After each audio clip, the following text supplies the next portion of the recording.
Voilà, bonsoir. Avant toute chose, je tenais vraiment à m'excuser au nom de mes collègues. C'est la première fois de ma vie que je vois des humoristes menacer le public d'attentats. Allahu Akbar. C'est une première. Mais bon, au Maroc, ça passe. On va faire ça à Paris. Surtout maintenant. Ça va pas se finir avec des rires, c'est sûr. J'ai vu qu'il y avait des enfants dans la salle. 2 charmants petits enfants. Dans un pub à 23h. Tu as quel âge, mon petit?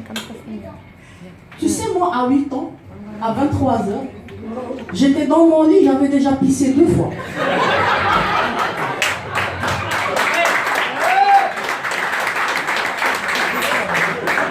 À cause des rêves. Tu sais, les rêves où t'es dans une piscine, à un moment donné, toujours devant une fontaine. Et tu vois ta mère arriver doucement dans le rêve, en sourire, et elle te fait Mouah! Je te bats quelqu'un 3 fois en une nuit. Je te dis toujours de pisser avant de dormir. Mais j'ai déjà pissé avant de dormir. Bon, ça c'était juste une parenthèse. Mais à un certain passage, il faudra fermer les oreilles. Je vous dirai quand. Voilà. Moi, je veux quand même vous parler d'un sujet sérieux qui, je pense, nous touche tous. C'est les personnes âgées sur Facebook. C'est un véritable fléau, une catastrophe. Je vais commencer par mon père. Mon père, il me fait des demandes à propos de Facebook. Déjà, c'est toujours à la dernière minute avant de sortir, quand je suis très pressée. La dernière fois, il m'a appelé, il m'a dit « Mon fils, viens ici. » Il était sur son smartphone.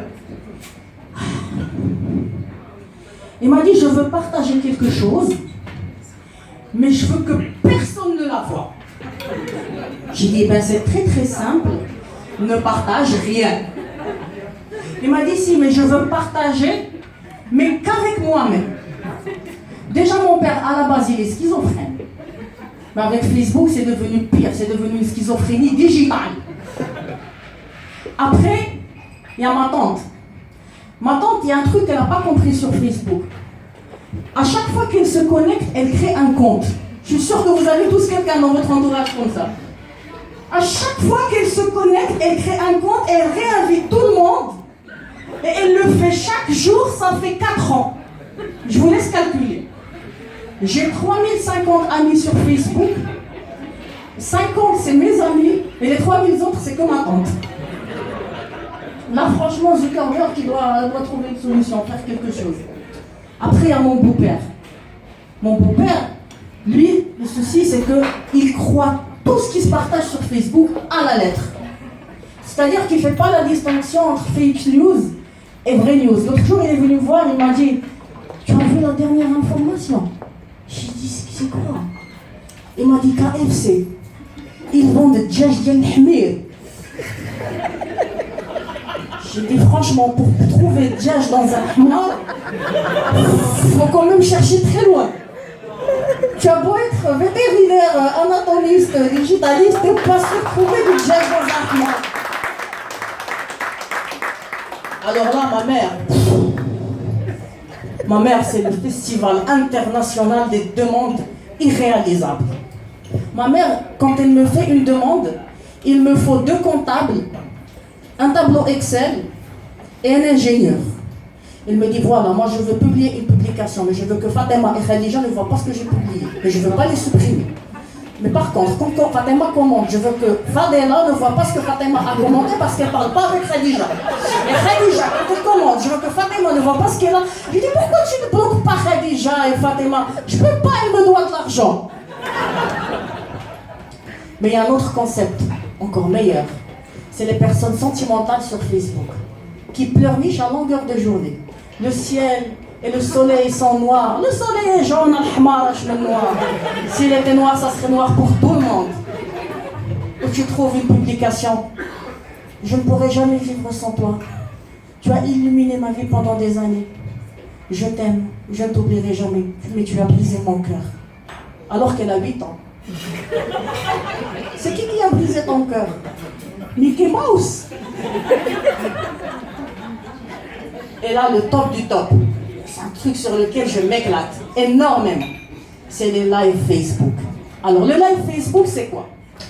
C'est des gens qui n'ont rien à foutre, qui se posent dans un café ou dans leur chambre, ils posent la caméra, ils font rien. Et tu as une centaine de personnes qui ont aussi rien à foutre et qui regardent d'autres personnes qui n'ont rien à foutre. C'est le triangle des Bermudes de rien à foutrisme. Et pire encore, ce qui me fait le plus chier, c'est les gars qui mettent des lives en fumant des chichas. Tu vois rien. Tu entends juste... Depuis 1 heure, il n'y a que de la fumée dans l'écran. Et tu as 200 personnes connectées. C'est vraiment un truc de fou. L'autre jour, il y a un ami corse qui m'a tagué dans une photo parce que j'ai grandi en Corse. Et j'ai survécu, Dieu merci. Un ami qui m'a tagué dans une publication corse, c'était une photo d'école de classe, j'avais à l'école 6 ans. Et il m'avait tagué avec le statut suivant. Tu te rappelles de cette photo, l'arabache? Alors je vous explique, l'arabache en Corse, ça veut dire sale arabe. Et c'était mon ami. Et pour lui, sale arabe, c'est affectueux. Donc je me pose la question, qu'est-ce qui n'est pas affectueux dans ce cas-là? Une balle. Une balle, c'est pas affectueux. Je me rappelle, quand j'ai débarqué en Corse, mon père était le seul médecin du village. Salam alaikum, bonjour. Tu vas saluer toute la salle? Juste lui? Comment? J'attends qu'il termine, il n'y a pas de souci. Moi j'ai tout le là. Ça va? Donc je vous disais. Et le principal dilemme que j'ai rencontré en Corse, en dehors du racisme, mais bon, le racisme, je m'en foutais un peu, ça ne m'affectait pas, c'est que les jeunes Corses, on va attendre un petit peu.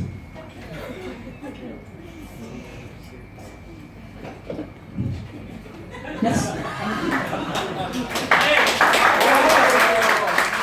Donc, le seul problème qu'on rencontrait, c'est au moment de jouer dans la cour de récréation. Donc la première proposition, on s'est tous réunis. Ils sont venus me voir et m'ont dit, bon, Larabachi, tu vas jouer avec nous aujourd'hui. J'étais super content. C'est la première fois que j'allais jouer avec des Corses. J'étais fière, j'allais m'intégrer. D'accord. Ils m'ont dit, ben, vu que tu es arabe, on va jouer aux policiers et aux voleurs. Ça te tombe bien ça, le voleur, vu que tu es un arabe. J'ai dit, jamais de la vie je jouerai un voleur. Je ne suis pas un voleur, je t'emmerde, je ne joue pas là. On m'a dit, bon d'accord, tu sais ce qu'on va faire? On va faire les Indiens et les cow-boys. Tu fais les Indiens, on fait les cow-boys. Je dis, je ne vais pas me foutre à poil, ça c'est sûr. Bon, tu sais ce que tu vas faire? Tu fais les cow-boys et nous on fait les Indiens. J'ai dit d'accord, ils m'ont donné un flingue, un faux flingue. Mais là, je me suis posé une petite question dans ma tête. On est en 92, en pleine vague d'attentats du GIA en France. Un petit arabe avec un flingue qui court derrière des Corses, même si c'est qu'un jeu, je préfère ne pas prendre le risque. J'ai dit non. Franchement, non, c'est pas possible. Dernière proposition. On va faire les Français et les nationalistes corses. On fait les nationalistes et tu fais français. Ben ça, c'est génial. J'ai été le premier arabe naturalisé par des Corses. C'est les Corses qui m'ont donné la nationalité à l'âge de 6 ans.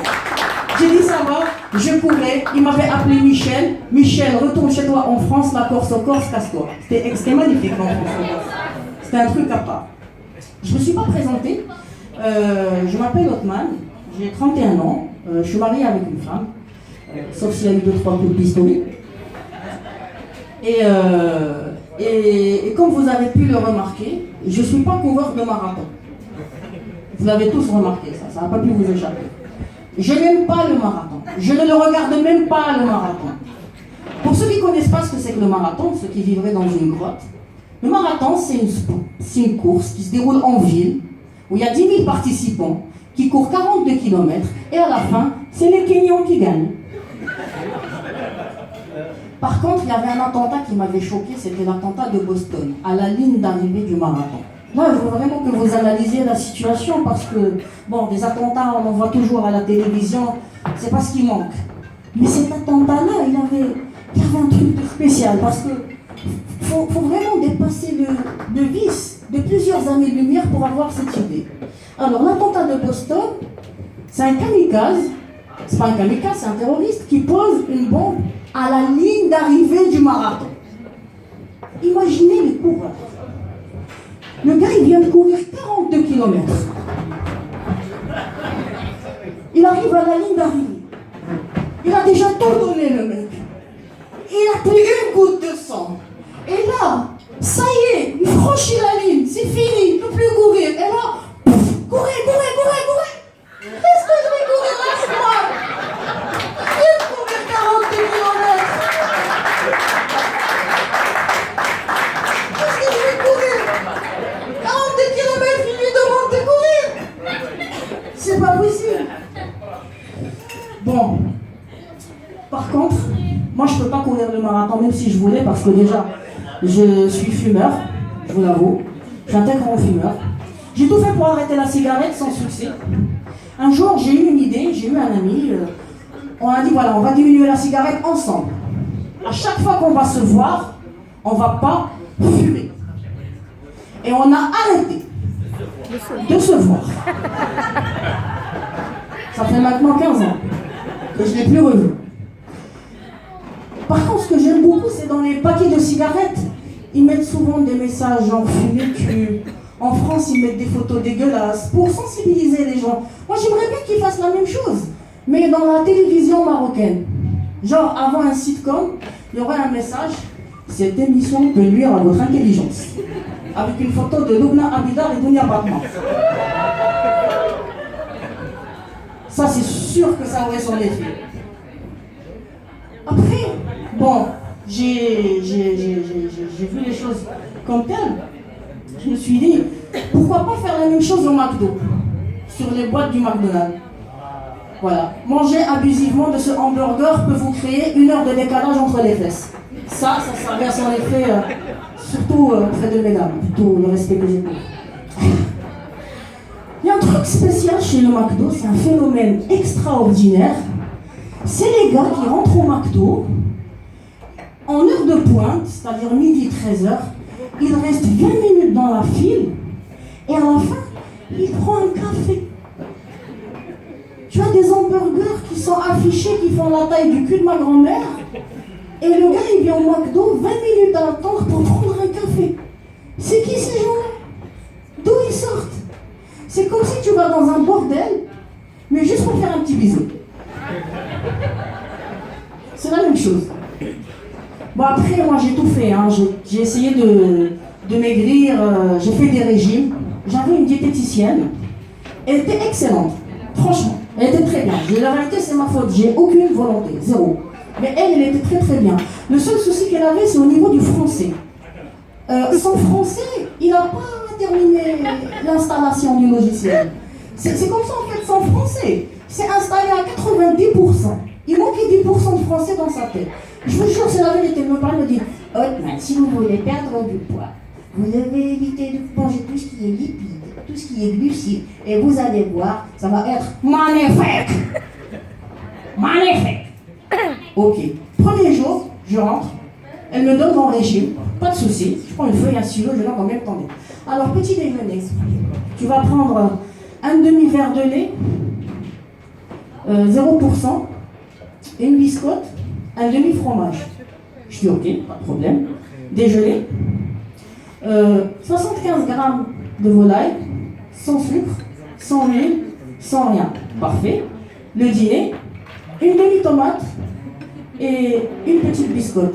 Je dis d'accord, pas de souci, pas de problème pour ce régime. J'ai juste une question à vous poser. Ça, c'est avant ou après manger? Bon, vous avez bien compris que mon régime n'a finalement pas marché. Mais si je suis gros, en fait, c'est pas de ma faute. Si je suis gros, je vais vous dire la vérité aujourd'hui, c'est principalement à cause de Daesh. Je suis gros à cause de Daesh. L'autre jour, j'étais avec ma femme en train de voir la télévision et il y avait une chaîne d'information française qui aime beaucoup les musulmans. Adore les musulmans, cette chaîne, c'est BFM TV.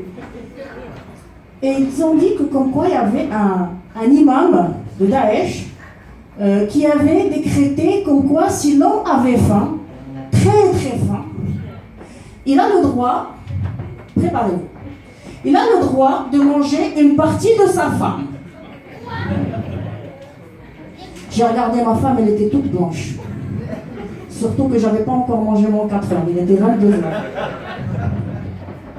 C'est quand même dans la tête de cet imam, dans sa religion à lui, qui n'a rien à voir avec la nôtre, tu bouffes pas de porc, mais tu peux bouffer ta femme. C'est un concept qui est quand même unique. Bon, après ce jour-là, ma femme, elle a commencé à me gaver. Mais vraiment au sens propre et figuré, dans les deux sens. J'ai dit, c'est bon, j'ai plus faim. Mange, je te dis.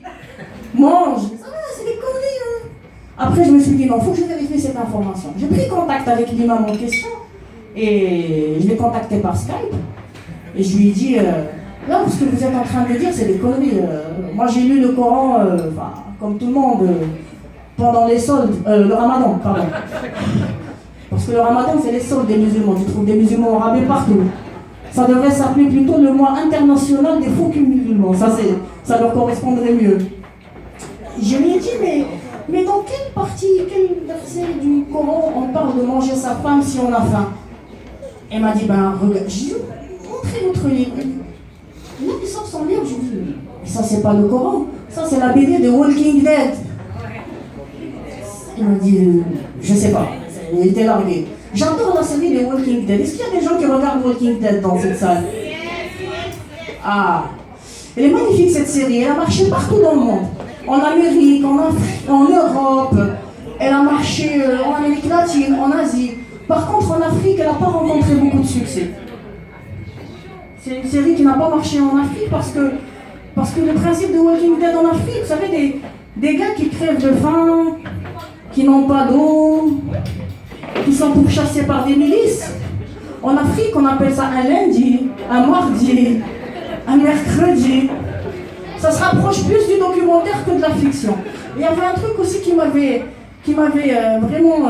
vraiment surpris, c'est qu'il y avait des Marseillais qui combattaient aux côtés de Daesh. On pouvait facilement les reconnaître parce que c'était les seuls qui combattaient avec le maillot de l'OM.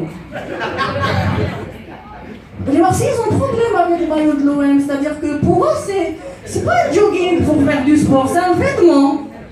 Pour se marier, pour aller à la préfecture. C'est vraiment un vêtement. À 15h, ils prennent leur apéritif. Ils avaient une dérogation, c'est normal, c'est des Marseillais, pas comme les autres. Et ils jouaient à la pétanque. Une pétanque à la sauce Daesh, pas n'importe quelle pétanque. À la place des boules, ils avaient des grenades. Et à la place du cochonnet, un œil de pêche-merda. Voilà, c'était tout pour moi. Merci beaucoup.